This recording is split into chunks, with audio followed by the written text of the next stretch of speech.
Okay, take one. We are rolling. So what have we got? We've got QGO. Okay. I use QGO every day. I think I've used it about 50 hours, and then I was a bit late in the game. So how does QGO work? Well, QGO, instead of using the meta interface, which is there, I'm using only QGO. So I don't mind if meta is going to change viewers because this is my operating system. This is how I'm going to find my games. So here we're going to see, I'm using QGO version 14.2. I'm using metaOS v201, and that was updated on the 5th of August 2026. What else do we have here? We can search a game. So, for example, if I put, I don't know, D. Here you go. I've got a DU. Do it. Here you go. So, I didn't even know I've got this game. Anyway, you can search your game here. Here, this is my start one. Gallery, so I can find when I record. Oh, I start this one. The Great Flood, that's a great game coming out soon. And then I also do virtual desktop, so I don't need to find it all the time. So you can start games. And here you can filter your game. So this one is by installation date. So I installed it. And then, well, if I install, I want to play it. So the most recent one, yeah, this one came out today. I want to see what it's about. Airball VR. The Great Flood is amazing. XR Replay. So I install this game, and I need to make some videos about them. You can have by default, you can create categories. I don't really do that because there is a high turnover with my games. I install, I remove. And then you can see the time, how long you played on it. So this one, 8 hours. This one doesn't tell me. Virtual desktop, 74 hours. Virtual drum, so time played. Last launch date. So sometimes you launch it and then you close it and then you come back later. So this is when I launch the application or the game. Installation dates. So this is when I installed them. I already said that. Updates. So it's the last update that's been on the game. A game I've never launched. So this one I installed it today and I haven't launched it. That's correct. Arcade. I need to make some videos. That's a French developer. It's a superb application. This one, the developer, she made lots of changes on one of my posts. Jamesh, I haven't launched it either. That's true. So it's just a few games I installed and I've never launched them. Wait, I need to do that as well. What else do we have? Storage size, very important. So hey, Walkabout mini goal 15. So if I'm running out of space, which actually I can see there, I've got 14 gig. I can just remove an app like 1.44. I can see at a glance which one is my biggest app and which one I'm going to get rid of. So Jamesh, I'm going to make a recording and then I would remove it. And what do we have? Storage size. Here we've got create a category, disable all the profile. So when you press on a game, for example, this one, I know that's going to launch HD+. Can also launch HD, performance, or battery saving. And here I can just go to the store, report a problem, install for another user, etc., etc. I can also pin it.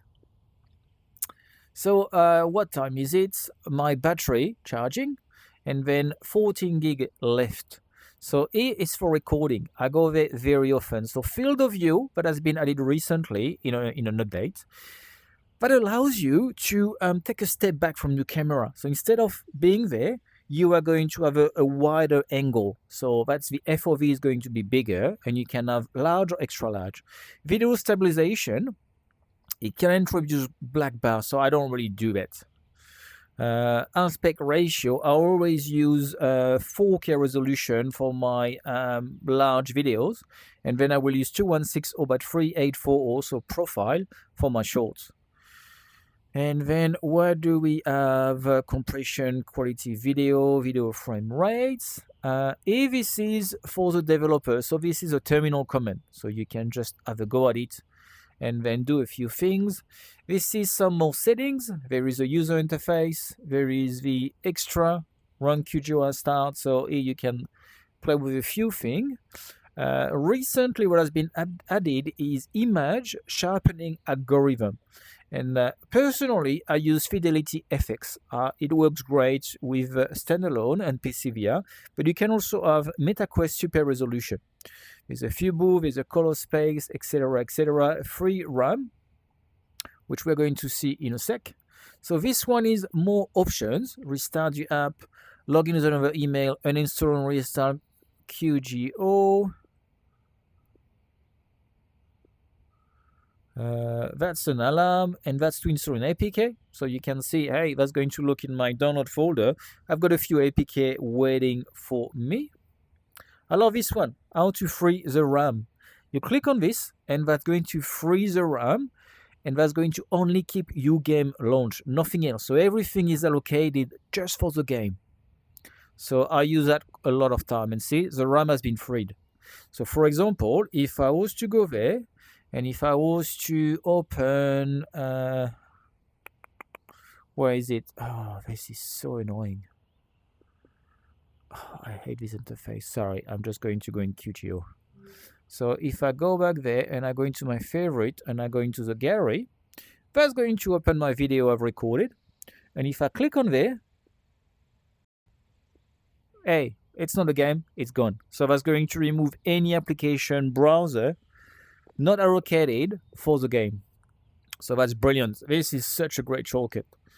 QSDB, I will also do a video, so there is a direct link if you want to search for a game. Personally, I never go in a Metastore, useless. I always go there because the search engine is so optimized. I've got my top release, I've got whatever is on sale, whatever is free, all my games, the filters are amazing, etc. I'm going to do a video after.